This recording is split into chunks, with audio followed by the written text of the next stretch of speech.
The Butte County Bar Association is developing a program to help homeless people take care of some of their legal problems. Volunteer lawyers are coming to Stairway's office at 112 Mangrove Avenue and agreeing to meet with people who have legal problems and try to help them in that way. This is an example of how one of those interviews might go.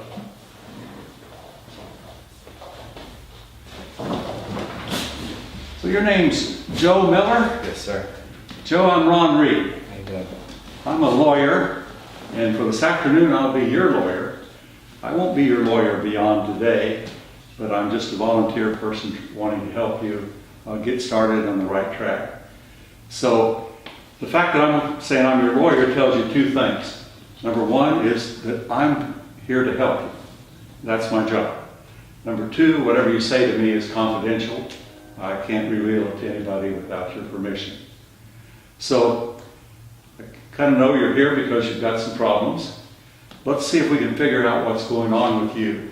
So on this computer, I have access to the juvenile or to the adult reports in the Butte County Superior Court, and I can look up your name. So we get Miller. It looks like it's under Joseph. So Joe, it looks like about a year ago you got drunk in public and you didn't go to court, and the judge issued a warrant. So why didn't you go to court? I'm gonna ride and nobody to watch my dog. Okay. So then it looks like you have another case where about the same time, a little later, you got a vandalism, broke a window it says, and you didn't go to court for that also. Same problem? Yeah. Okay. Well, Joe, let's see if we can get this straightened out. I can send a notice to the clerk of the court. If I send her an email right now, she will get it and she will put you on the court's calendar, and you can go to court and you can get these warrants recalled. You'd like to do that? Yes, please. So they go by an alphabetical order. With your name, Miller, the court would be on Wednesday afternoon at 1:30. So I'll make a note and I'll send that. And I'll print out a copy of what we're doing here so you'll have something too to show a record, and then we'll put it in our file. So Joe, looks like Wednesday afternoon at 1:30. Now also on that afternoon, there's a public defender will be there. His name is Paul Saul Henson, and he would probably be appointed to represent you. He's a good lawyer, he'll help you. And if it's okay with you, I'll send him an email right now telling him that that Joe Miller is going to be there and would like to get things straightened out, and he'll be glad to help you. Okay? Could you guarantee I won't go to jail? Joe, I can't guarantee you won't go to jail. I don't think you will, but I can't guarantee it. Usually we've done these cases before and a person doesn't go to jail. The judge may say something like this: well, you failed twice to show up, why shouldn't I just put you in jail so I'll know you'll show up? But you or your lawyer can say, well, no, because I'm here today voluntarily, so I'm kind of proving that I'm changing and I'm going to come to court. So I think the judge would probably say, well, that's a pretty good argument. So I don't think you'll go to jail, but I can't guarantee it. Okay. Now, Joe, you have to do a couple things before Wednesday. You need to go over to Stairways and before 12 o'clock when you're supposed to be back here, and probably they have a kennel there for dogs. There's a lady there by the name of Karen who takes care of the dogs, and she loves dogs, and she'll take good care of your dog. Dog's name's Bullet. Yes. And make sure that Bullet's taken care of. So you want to do that either Wednesday morning or maybe the day before.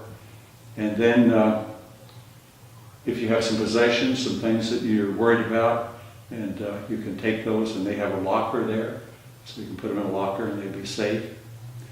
Also, you can take a shower and get cleaned up. you know, maybe dress up a little bit for court. That always helps, you know. So let's make this the beginning of your being responsible for things. So, Joe, there's a lot of people want to help you.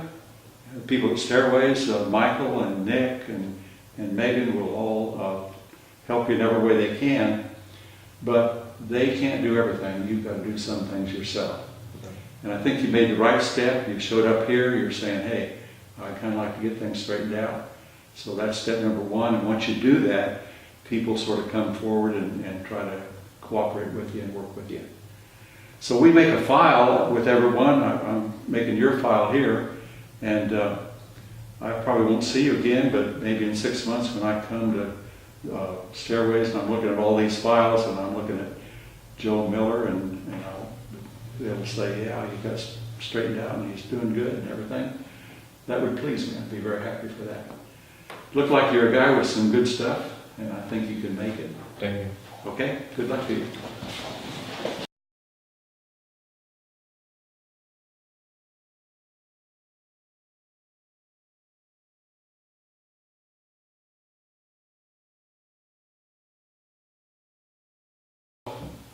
Your name's Michael Menderes, Michael Medeiros. and you're the director of Stairways. I'm the executive director of Stairways Programming. Could you tell us a little bit about why you're looking at this kind of program and why people don't go to court? Yeah, so what we're doing is we're just taking data that we're gathering during street outreach, and we call those barriers. So what are the barriers to people going to court? What's preventing them from going? And what we're hearing is I knew I was going to get arrested. I had a warrant. And so we started, okay, how do we get the warrant taken care of? The next barrier was my animals. I have my animal. I don't trust anyone to have it. I don't want to lose my animal. If I should happen to get arrested, I'm not willing to lose my pet. We took that very seriously because we were looking at the amount of people that were from foster youth and how that pet worked with them, how vital to their recovery that animal was. We were also thinking about, this is our end. We don't want someone to lose this animal and then not be able to use that to our advantage of them caring for the pet. So the next barrier we had was our stuff, our possessions. And that's where we actually started. So we had a volunteer group that built some lockers, and using those lockers we proved our first concept, which was if we allow people to use this storage, knowing that their possessions were going to be there when they came back and they had a safe place to put them, would one, they use them, and two, would this remove that barrier? And we had great success and found that people were in fact using the lockers, and we removed that excuse or that barrier from that person, and we can kind of hold people to a more accountable standard if we're giving them an option. Well, thank you, Michael. I think that helps us understand the program. Thank you.